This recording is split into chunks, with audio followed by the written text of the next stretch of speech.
안녕하세요. 똑똑한 경매 스마트 시먼스 로드 옥션 김기환입니다. 저번 시간에 이어서 이번 시간에는 월세 낼 돈으로 건물주 될 수 있는지 실제 사례를 통해서 말씀을 드리도록 하겠습니다. 제목에 나와 있는 것처럼 7억 5천만 원 상가를 1억 원에 낙찰받다.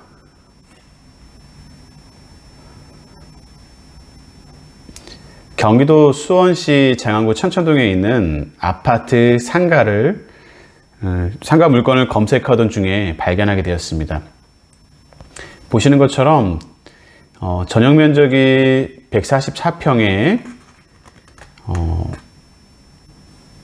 감정가가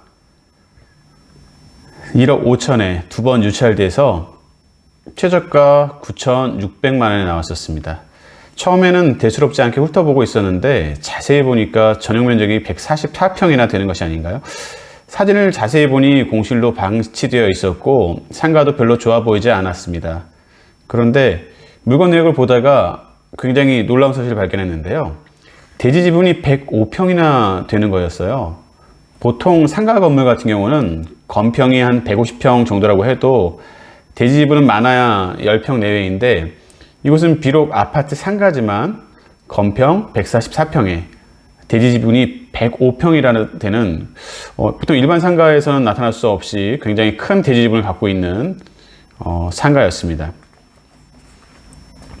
그래서 이거 자세히 한번 잘 확인해 봐야겠다라는 느낌이 들었고요. 곧바로 주변 지도와 사진 등 좀 더 자세한 상을 검토하기 시작했습니다. 아주 좋은 위치는 아니었지만 초, 중, 고가 모여 있었고 초등학교 사거리 코너에 위치한 왕복 4차선 길에 접해 있어서 제법 괜찮아 보였고요. 사무실 식구들에게도 그때 당시 부동산을 같이 운영하고 있었는데요. 사무실 식구들에게도 물건을 보여주고 임장을 가기로 마음을 먹었습니다. 그래서 수원 지역 다른 물건들을 몇 개 더 뽑아 임장을 하러 출발했습니다. 보통 물건을 보러 갈 때는요, 꼭 한 가지만 보진 않고요. 그 근처에 가는 김에 같은 지역에 있는 물건을 같이 보기는 하거든요. 그래서 더 추가로 뽑아서 갔었고요. 서울에서 고속도로를 타고 출발한 지 1시간가량 돼서 수원 성균관대학교 인근에 위치한 상가에 도착했고, 아파트 주차장에 차를 세워놓고 아파트를 비롯한 상가 주변을 천천히 돌아보기 시작했는데, 기존 마트가 사용하던 건물인데 철수하고 공실로 남아있는 상태였고, 지하 입구와 상가는 물론 인근 상권이 살아있는 상가 위치와 학교, 대형 마트, 관공서 등 주변을 모두 둘러보니 좋은 물건이구나 라는 생각이 스쳐 지나갔습니다. 실제 해당 물건에 대한 내역을 한번 자세히 보여드리면요, 이 물건이었고요. 내역의 사진을 한번 더 디테일하게 한번 보여드리도록 하겠습니다.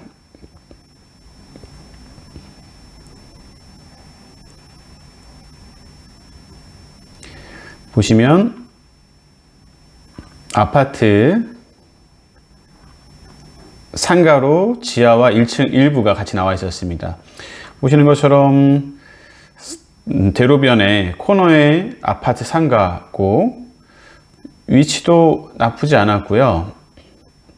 이렇게 입구에 지하로 내려가는 곳은 이렇게 막아져 있긴 했었지만 지하 전체가 나와 있었고 이렇게 내부 이렇게 보시는 것처럼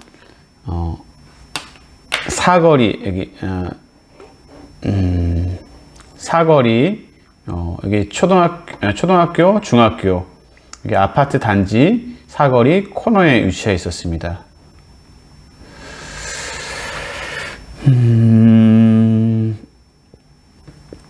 다시 돌아와서 감정가 1억 5천에 두 번 떨어져서 9,600만 원이 최저가였고요.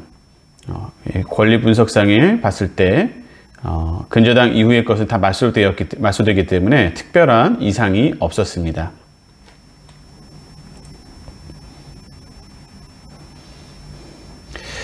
이 물건을 보면서 좀 남들과 다른 발상을 하자고 생각을 했던 것 같아요. 비록 건물 자체가 낡았고 지하 공실이라는 점은 모두가 기피하는 부분이었지만 초중고를 끼고 코너절이 위치했다는 점과 건평 150평과 대지주분 100평이라는 점은 매우 막강한 장점이었습니다. 곧바로 사무실로 돌아와서 사무실 식구들과 토의하면서 과연 그곳에 무엇을 하면 좋을지 고민을 했고, 건평, 대지집은 다 좋은데 그 건물을 무슨 용도로 활용하느냐가 사실은 가장 큰 걸림돌이었어요. 다양한 의견들이 나오긴 했지만 뾰족한 해결책이 보이지 않았고, 대부분 경기도 좋지 않은데 아파트 지하 상가에 무엇을 하겠냐며 고개를 저었죠. 근데 그렇다고 포기하기에는 너무나 아까운 물건이었습니다. 많은 사람들에게 문의할수록 더욱 답이 나오진 않았지만, 지하에 무엇을 하는 것도 문제지만 그 정도 평소에 무엇을 하려면 또 비용 또한 만만치 않았다는 게 사실은 큰 걸림돌이었고요. 거의 모두가 반대하며 관심을 가지지 않았습니다. 아니, 사실은 포기하라고 했습니다. 하지만 제 생각은 좀 달랐습니다. 비록 건물은 최악의 경우 아무 쓸모가 없을지라도 대지 100평은 그렇지 않을 것 같았습니다. 지금도 사실은 조금 비슷하지만 그 당시엔 특히 제가 갖고 있는 자본금이 여유가 있지 않았었기 때문에 토지나 이런 게 좋다고 해도 사실 토지에 관련된 것들은 거의 하지를 못했었어요. 무슨 얘기냐면 나중에 그게 토지가 10배, 100배, 수백 배가 오른다고 해도 토지를 사서 가지고만 있어서 이자만 내고 하기에는 저한테는 사실 너무 버거웠었고요. 상가나 이런 거는 저번에 말씀드린 것처럼 잘 낙찰받아서 대출 받고 보증금을 돌려받으면 사실은 작은 금액 투자로 이자를 빼고도 남는 구조가 되는데 사실 토지는 그렇게 하기가 힘들었거든요. 그래서 다 무시하고 감정가 1억 5천만 원에 두 번 유찰된 9,600만 원이라면 대략 집은 한 평당 100만 원이라는 얘기인데, 대지 100평에 100만 원, 1억밖에 안 된다고? 지방 땅도 아니고 그래도 수원 지역 아파트 부지 땅이라면 평당 100만 원 가치가 아니라 훨씬 이상일 거라고 생각해서 제 생각엔 평당 최소한 300만 원은 가지 않을까라고 생각했는데, 역시 공시지가를 검색해 보니 대략 한 500만 원 정도의 금액이 나오는 것이었습니다. 비록 건물을 활용하지 못한다 하더라도 땅의 가치는 다를 것이라고 생각했고요. 아파트 상가가 아닌 사실 처음으로 땅에 투자했다고 생각하면 시간이 지나서 그 아파트가 재개발을 하든 재건축을 하든 언젠가는 그 건물을 활용할 것이고, 그때는 이 건물과 땅의 가치는 최소한 공시지가의 가치는 될 것으로 여겼고, 낙찰받고 최대한 임대를 빨리 나가도록 조치를 해보고, 정말 그래도 임대가 나가지 않으면 최종적으로는 제가 주거용으로 들어가 살 생각까지도 해봤습니다.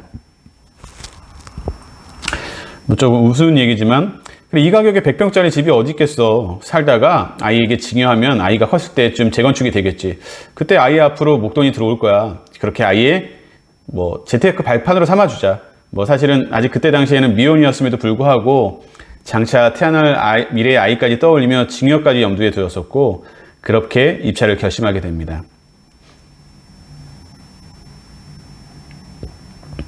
해당 물건을 이제 입찰하기로 마음 먹고 당일부터 일어나서 은행에 입찰금 준비하고 그 수원지방법원으로 출발했습니다. 아침부터 서둘러 준비하고 출발했는데도 차가 막히고, 서해안고속도로를 통해 가는 길이 아침 출퇴근 시간에 막히는 곳이긴 했지만 이날은 좀 더 심하게 막혔고요. 알고 보니 또 사고가 나가지고 사실 왠지 느낌이 좋지 않았습니다. 그렇지 않아도 많은 사람들이 우려 섞인 목소리에 입찰하면서도 신경이 쓰였는데 길까지 막히니까 시간이 지나자 다행히 길이 좀 풀리기 시작했고요. 좀 더 서두르기 위해서 평소와 다르게 살짝 엑셀레이터를 밟기 시작했습니다. 한참 신나게 달리다 보니 저도 모르게 조남국기점에 올라타고 길은 광주 가는 본가 가는 길로 가면서 자꾸 뭔가 좀 어긋나는 듯한 느낌이 났었습니다. 사실 가다가 중간에 이렇게 된 거 다른 곳으로 빠지자 이렇게 생각을 했었고, 다시 차가 또 막히기 시작했습니다. 또 사고가 발생하고 안양이나 의왕 쪽에서 빠지기로 마음먹었는데 계속 또 그날따라 좀 이상했었고요. 설상가상으로 유난히 톨게이트를 빠져나오는 하이패스까지 차가 많아서 거북이 걸음으로 통과하게 되다 보니까 시계를 보니 벌써 10시 50분이 넘어가고 있었고, 보통 일반적으로 오전에 10시에 입찰을 하면 평균 마감 시간은 법원마다 약간의 차이이지만 11시 10분에서 늦어도 12시 20분인데 여기서부터 아무리 빨리 가도 20분 이상은 걸릴 것 같은 생각이 들어 굉장히 걱정이 되었었습니다. 순간 포기하자는 생각이 머릿속을 스쳐 지나갔고, 지금 가도 늦었으니까 차라리 지금이라도 차를 옆으로 빼서 안 막히는 집으로 들어갈까? 라고 고민도 했었는데, 아침부터 서둘러 움직였는데 포기하기 너무 아까웠고, 정말 얼마나 조사하고 고민하고 뽑은 물건인데, 이번 입찰에는 제 느낌상 저 말고 한 명 정도는 더 들어올 거라는 예감이 들었고, 입찰하고 금액에서 밀린다면 어쩔 수 없지만 시간이 늦어서 입찰도 못하고 다른 사람이 낙찰을 받는다면 정말 억울할 것 같았습니다. 최소한 결과만이라도 내 눈으로 확인하자라는 생각으로 다시 엑셀레이터를 밟기 시작했습니다. 다행히 조금 지나 길이 풀리기 시작했고 다시 빠르게 속력을 내서 도착했습니다. 11시 9분에 가까스로 법원 앞에 도착했는데 주차하고 들어가서 잠깐만요 외쳐서라도 입찰 봉투 쓰고 제출하면 되지 않을까라고 생각했는데, 법원에 가보시면 알겠지만 사실 그 법원 당일 또 입찰이 있을 때 사실 주차하기가 되게 어려워요. 주차요원이 차를 빼라는 신호가 보이는데, 사실 이제 새로 산 지 얼마 안 된 사실 새 차를 타고 갔었거든요. 그래서 거기다 앞에 차를 놔두고 그냥 뛰어갈까라는 생각이 들기도 했는데 그 정도까지 용기는 없었고요.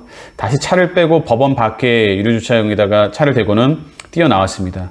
법원까지는 뛰어서 한 5분여 거리였는데 시간이 벌써 11시 25분이 돼버렸어요. 이미 마감 시간 지났구나.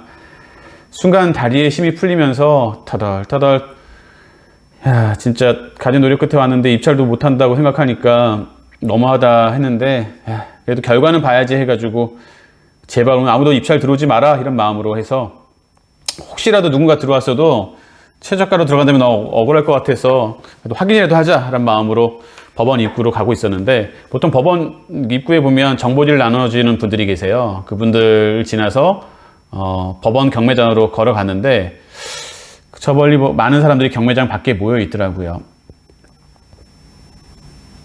근데 이제 마감하고 서류 정리하겠지 하고 사람들 틈을 지나서 법원 안을 들여봤는데 아직 몇몇 분들이 줄을 서서 입찰 봉투를 넣고 있는 거 아니겠습니까? 바로 앞에 있는 청원경찰에게 물어봤어요. 여기 마감 시간이 언제죠? 그래서 그분들이 말씀하시는 게 11시 40분까지란 말이 들어왔습니다. 정말 깜짝 놀랐는데 지금 제가 천천히 오느라고 시간이 지났지만 아직 5분이 남았던 거예요. 그래서 곧바로 입찰 봉투를 가지고 입찰서 작성하는 곳으로 뛰어갔습니다. 큰 숨을 들이마신 다음에 미리 준비해온 서류와 입찰가를 차례대로 작성했습니다. 사실 입찰을 한 지가 꽤 이 시점에서는 그래도 한 3, 4년 이상 벌써 지난 시점이었는데도 다시 초보로 들어가는 것 같이 좀 떨리기도 했었고요. 혹시 모르겠다, 나 말고도 한 명은 더 들어올 거라고 생각해서 최저가 9,600만 원에서 한 800만 원 더 써서 약 1억 300, 400만 원 정도에 입찰했습니다. 맨 마지막으로 입찰 서류를 제출하고 개찰 걸걸 기다리고 있는데, 서류를 정리하는데 보니까 역시 제가 들어간 물건에 저 말고도 하나 더, 그러니까 2개의 입찰 서류가 보였던 거예요. 역시 나 말고도 한 사람이 더 있었구나. 다시 또 긴장이 되더라고요. 조금 더 높게 금액을 쓸 걸 그랬나? 그동안 수도 없이 입찰을 했고 낙찰 받았지만 다시 오늘만큼은 초과대로 들어간 것 같았고, 개찰 시간 입찰자 2명의 이름을 호명했습니다. 앞으로 나가 대기하고 있는데 제가 낙찰 받았습니다. 짜릿했고요. 오랜만에 정말 다시 짜릿한 잊지 못할 경매 낙찰 사례고요. 2위는 주식회사 이름으로 최저가에서 조금 더 올려서 9,700만 원에 입찰한 사람이었고, 이 회사 역시 아무도 없을 것으로 예상하고 저보다 최저가에서 한 100만 원 정도 높게 쓴 것 같은데, 만약 제가 입찰 시간이 지난 걸로 생각하고 입찰을 포기했더라면 이 회사가 거의 최저가로 단독 낙찰 받았을 겁니다. 아마 그랬다면 그로 인해서 저는 두고두고 후회하며 안타까워했을 것 같습니다. 낙찰 영수증을 받고 법원을 나오며 문득 어렸을 때 읽었던 80일간의 세계 일주라는 책이 떠올랐습니다. 책을 보면 주인공이 기한 내에 오기로 내기하고 세계 일주를 떠나는데, 여러 우여곡절 끝에 세계 일주를 마치고 오지만 약속한 80일이라는 기한을 지나고 맙니다. 실패한 것으로 생각하고 모든 걸 포기하고 있을 때 세계 시차로 인해서 아직 약속한 시간이 되지 않았다는 걸 알게 되고, 그로 인해 주인공은 약속을 지키게 됐고 해피엔딩으로 끝나는 내용인데요. 오늘 이 시간이 마치 제게는 시차같이 느껴지는 값진 시간이었습니다. 수원 지하를 낙찰받을 때 목표는 땅에 대한 투자였습니다. 즉 장기적인 시점에서 볼 때 땅의 가치는 낙찰가 1억 400만 원이 아닌 적게 잡아도 공시지가 한 5억은 될 것이다. 시간이 지나 재개발, 재건축하게 되면 비록 지하일지라도 땅에 대한 보상가는 층과 상관없이 동일하다. 그리고 단 건물에 대한 평가는 다르겠지만 건물은 덤으로 생각해도 될 거라고 생각했고, 낙찰받고 80% 금액 정도의 그 금액인 8천만 원 대출 받아서 실제 제가 투자한 현금은 3천만 원 정도밖에 되지 않았고, 잔금을 치르면서 등기비를 내는데 평소보다 400만 원을 더 내라고 해서 이유를 물어봤더니, 대지에 대한 공시지가가 과표가 5억이고 건물에 대한 공시지가 과표가 2억 5천만 원 잡혔기 때문에 합계 7억 5천만 원에 대한 채권 할인 금액 등으로 그 정도의 비용이 더 나온 것이었습니다. 처음엔 400만 원 정도를 더 내는 게 사실 좀 짜증나는데, 다시 생각해 보니까 국가가 인정해 주는 가치가 최소 7억 5천이라는 얘기였으니까 사실은 오히려 기분이 좋았죠. 감정평가는 사실은 시세와 좀 다를 수 있습니다. 꼭 이런 물건들이 자주 있는 건 아니지만 여러분들 좀 더 세심하게 물건을 찾다 보면 실제 가격과 다른 감정의 물건을 찾을 수 있습니다. 감정가는 주변의 사례와 비교해서 책정하는 것인데, 정말 많은 감정평가사분들이 잘 하시지만 모든 물건을 직접 찾아가서 상세히 분석 평가하는 게 아니라 탁상 감정들도 하시기 때문에 실제로 수원 상가와 같은 물건들이 나올 수도 있고요. 하지만 감정평가 금액이 항상 낮게 평가되는 것은 아니기 때문에 감정 시점이 매각일로부터 4, 5개월 전이라는 것을 항상 생각하셔서 그 당시에 높았던 가격을 기준으로 평가될 수도 있고, 또는 하락기에는 또 현재보다 높은 가격이 감정평가 금액으로 책정될 수 있다는 점을 유의하셔야 합니다. 그러므로 그 물건의 가치를 바로 보고 판단할 수 있는 본인의 실력이 갖춰지지 않은 상태에서 막연하게 감정가만 믿고 이체할 경우에는 시세보다 높게 낙찰받는 사례들이 발생이 있다는 것을 생각하시고 신중을 요하셔야 됩니다.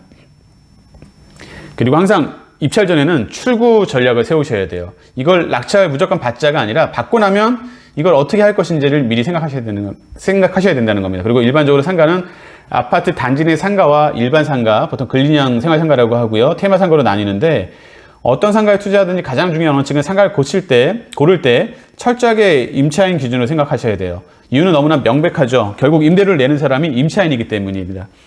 임차인이 필요한 상가를 보유하고 있어야 공실의 위험이 없고요, 장사가 잘 돼서 임대료를 받을 수 있기 때문이죠.